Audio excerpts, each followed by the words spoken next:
Apa sebenarnya perlindungan hukum itu? Menurut Andi Hamzah, perlindungan hukum dimaknai sebagai daya upaya yang dilakukan secara sadar oleh setiap orang maupun lembaga pemerintah dan swasta yang bertujuan mengusahakan pengamanan, penguasaan, dan pemenuhan kesejahteraan hidup sesuai dengan hak-hak asasi yang ada.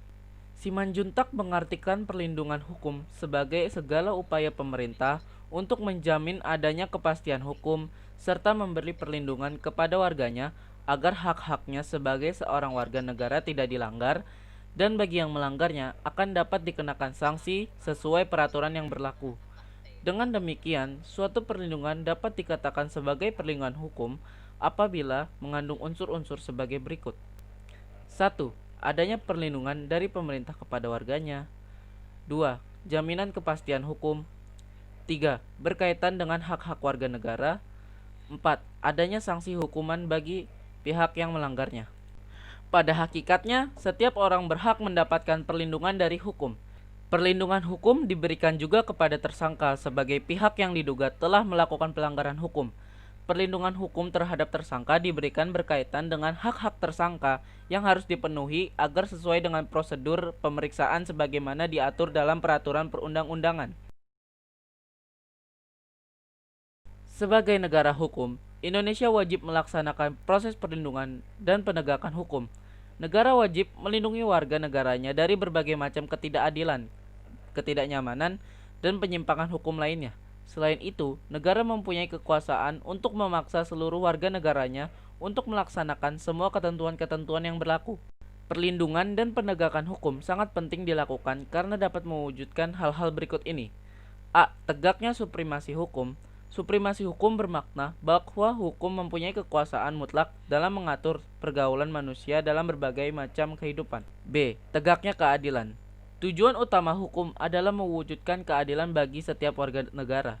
Setiap warga negara dapat menikmati haknya dan melaksanakan kewajibannya merupakan wujud dari keadilan tersebut. C. Mewujudkan perdamaian dalam kehidupan di masyarakat. Kehidupan yang diwarnai suasana yang damai merupakan harapan setiap orang. Perdamaian akan terwujud apabila setiap orang merasa dilindungi dalam segala bidang kehidupan. Menurut Surjono Sukanto, keberhasilan proses perlindungan dan penegakan hukum tidaklah semata-mata menyangkut ditegakkannya hukum yang berlaku, akan tetapi sangat bergantung pada beberapa faktor, antara lain sebagai berikut. A. Hukumnya. Dalam hal ini, yang dimaksud adalah undang-undang yang dibuat tidak boleh bertentangan dengan ideologi negara. Selain itu, penyusunan undang-undang dibuat haruslah menurut ketentuan yang mengatur kewenangan pembuatan undang-undang sebagaimana diatur dalam konstitusi negara. Selanjutnya, undang-undang haruslah dibuat sesuai dengan kebutuhan dan kondisi masyarakat di mana undang-undang tersebut diberlakukan. B. Penegak hukum, yakni pihak-pihak yang secara langsung terlibat dalam bidang penegakan hukum. Penegak hukum harus menjalankan tugasnya dengan baik sesuai dengan perannya masing-masing yang telah diatur dalam peraturan perundang-undangan. C. Masyarakat, yakni masyarakat lingkungan di mana hukum tersebut berlaku atau diterapkan. Maksudnya, warga masyarakat harus mengetahui dan memahami hukum yang berlaku, serta menaati hukum yang berlaku dengan penuh kesadaran akan pentingnya dan perlunya hukum bagi kehidupan masyarakat. D. Sarana atau fasilitas yang mendukung penegakan hukum. Sarana atau fasilitas tersebut mencakup tenaga manusia yang terdidik dan terampil, organisasi yang baik, peralatan yang memadai, keuangan yang cukup, dan sebagainya. E. Kebudayaan, yakni sebagai hasil karya, cipta, dan rasa yang didasarkan pada karsa manusia di dalam pergaulan hidup. Dalam hal ini, kebudayaan yang mencakup nilai-nilai mendasari hukum yang berlaku, nilai-nilai mana yang merupakan konsepsi-konsepsi abstrak mengenai apa yang dianggap baik sehingga dianut, dan apa yang dianggap buruk sehingga dihindari. Peran lembaga hukum dalam keadilan dan kedamaian. Lembaga penegak hukum. Penegakan hukum adalah upaya yang dilakukan untuk tegaknya atau berfungsinya norma-norma hukum secara nyata sebagai pedoman pelaku dalam lalu lintas atau hubungan hukum dalam kehidupan bermasyarakat dan bernegara. Lembaga Penegak Hukum Indonesia. Kepolisian. Fungsi kepolisian tercantum pada UU Nomor 2 Tahun 2002 yang berbunyi, fungsi kepolisian adalah salah satu fungsi pemerintah negara di bidang pemeliharaan keamanan dan ketertiban masyarakat, penegakan hukum, perlindungan, pengayoman, dan pelayanan kepada masyarakat. Jaksa. Kejaksaan merupakan lembaga eksekutif yang tunduk pada presiden. Akan tetapi, bila dilihat dari segi fungsinya, kejaksaan merupakan bagian dari lembaga yudikatif. Hakim. Hakim adalah pejabat peradilan negara yang diberi wewenang oleh undang-undang untuk mengadili. Advokat. Advokat disebut juga penasihat hukum dalam orang yang diberi kuasa untuk memberi bantuan di bidang hukum, baik perdata atau pidana kepada yang memerlukan, baik berupa nasihat konsultasi maupun bantuan hukum aktif baik di dalam maupun di luar pengadilan, dengan jalan mewakili, mendampingi, membela, dan melakukan tindakan hukum lain untuk kepentingan hukum para pengguna jasanya. Peran kepolisian dalam keadilan dan kedamaian.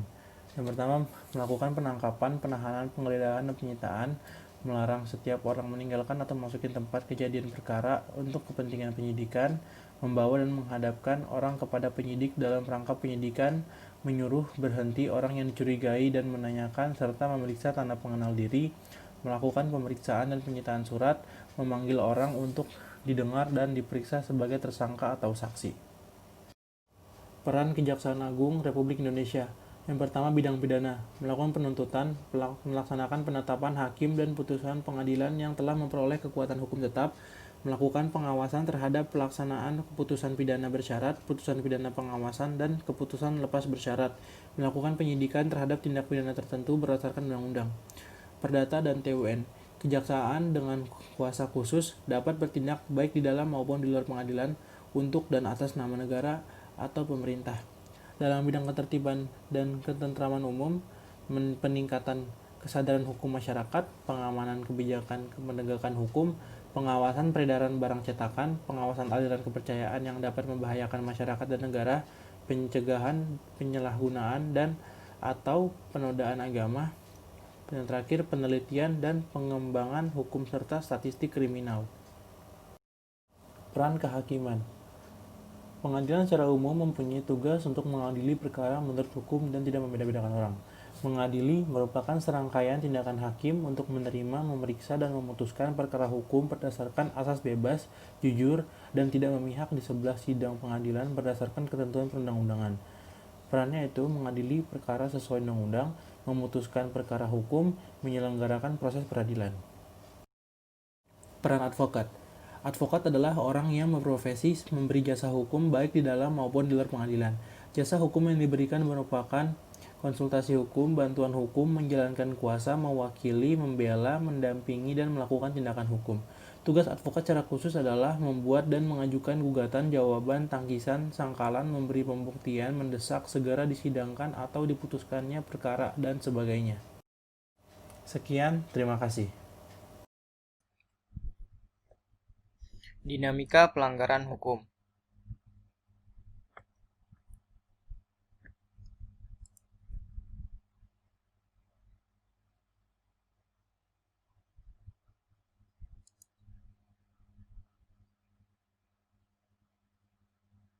Yang pertama itu dinamika pelanggaran hukum. Yang pertama, berbagai kasus pelanggaran hukum. Pelanggaran hukum disebut juga perbuatan melawan hukum, yaitu tindakan seseorang yang tidak sesuai atau bertentangan dengan aturan-aturan yang berlaku. Yang kedua, pelanggaran hukum merupakan bentuk ketidakpatuhan terhadap hukum.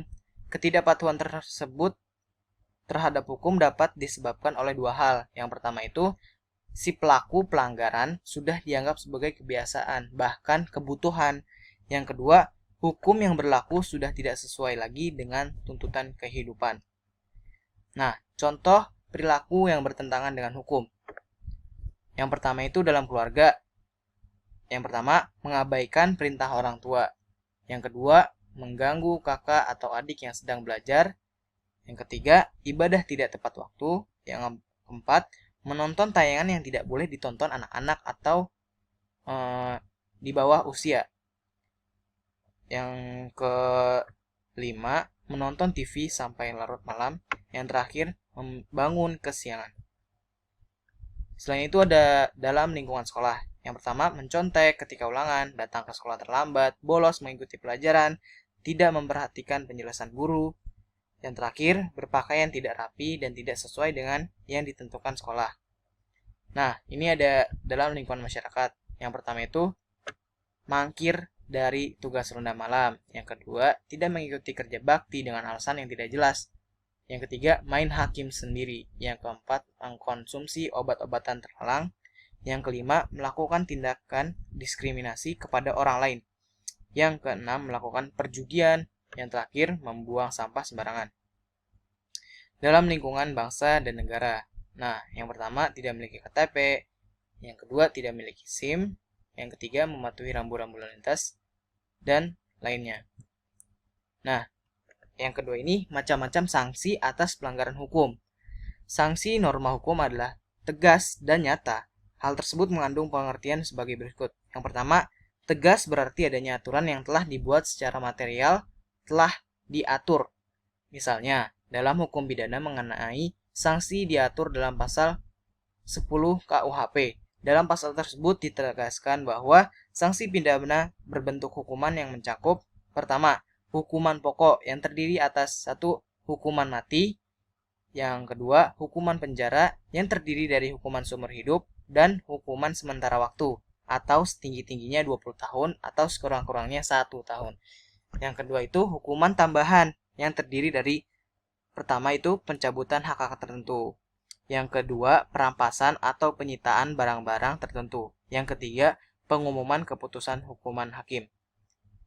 Yang kedua ini nyata. Nah, nyata ini yaitu hukumnya berarti adanya aturan yang secara material telah ditetapkan kadar hukuman berdasarkan perbuatan yang dilanggarnya. Contoh, misalnya pasal 338 KUHP menyebutkan barang siapa sengaja merampas nyawa orang lain diancam karena pembunuhan dengan pidana penjara paling lama 15 tahun. Sanksi hukum diberikan oleh negara melalui lembaga-lembaga peradilan. Sedangkan sanksi sosial diberikan oleh masyarakat, misalnya dengan menghembuskan desas-desus, cemoohan, dikucilkan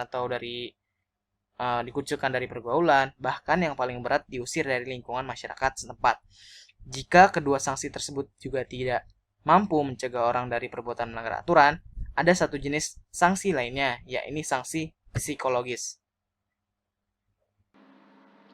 3. Partisipasi masyarakat dalam perlindungan dan penegakan hukum, ketaatan dan kepatuhan terhadap hukum yang berlaku. Konsep nyata dalam diri seseorang yang diwujudkan dalam perilaku yang sesuai dengan sistem hukum yang berlaku. Kepatuhan hukum mengandung arti bahwa seseorang memiliki kesadaran untuk A. Memahami dan menggunakan peraturan perundang-undangan yang berlaku. B. Mempertahankan tata tertib hukum yang ada. C. Menegakkan kepastian hukum.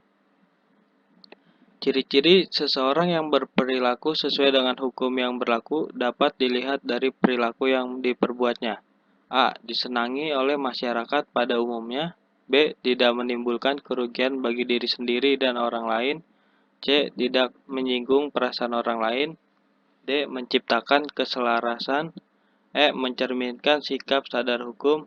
F. Mencerminkan kepatuhan terhadap hukum. Berikut ini contoh perilaku yang mencerminkan kepatuhan terhadap hukum yang berlaku. A. Dalam kehidupan di lingkungan keluarga, diantaranya 1. Memenuhi perintah orang tua. 2. Ibadah tepat waktu. 3. Menghormati anggota keluarga yang lain seperti ayah, ibu, kakak, adik, dan sebagainya. 4. Melaksanakan aturan yang dibuat dan disepakati keluarga. B. Dalam kehidupan di lingkungan sekolah, diantaranya 1. Menghormati kepala sekolah, guru, dan karyawan lainnya. 2. Memakai pakaian seragam yang telah ditentukan. 3. Tidak menyontek ketika sedang ulangan. 4. Memperhatikan penjelasan guru. 5. Mengikuti pelajaran sesuai dengan jadwal yang berlaku. C. Dalam kehidupan di lingkungan masyarakat, diantaranya 1. Melaksanakan setiap norma yang berlaku di masyarakat. 2. Melaksanakan tugas ronda. 3. Ikut serta dalam kegiatan kerja bakti. 4. Menghormati keberadaan tetangga di sekitar rumah. 5. Tidak melakukan perbuatan yang menyebabkan kekacauan di masyarakat seperti tawuran, judi, mabuk-mabukan, dan sebagainya. 6. Membayar iuran warga. D. Dalam kehidupan di lingkungan bangsa dan negara, diantaranya 1. Bersikap tertib ketika berlalu lintas di jalan raya. 2. memiliki kartu tanda penduduk. 3. Memiliki surat izin mengemudi.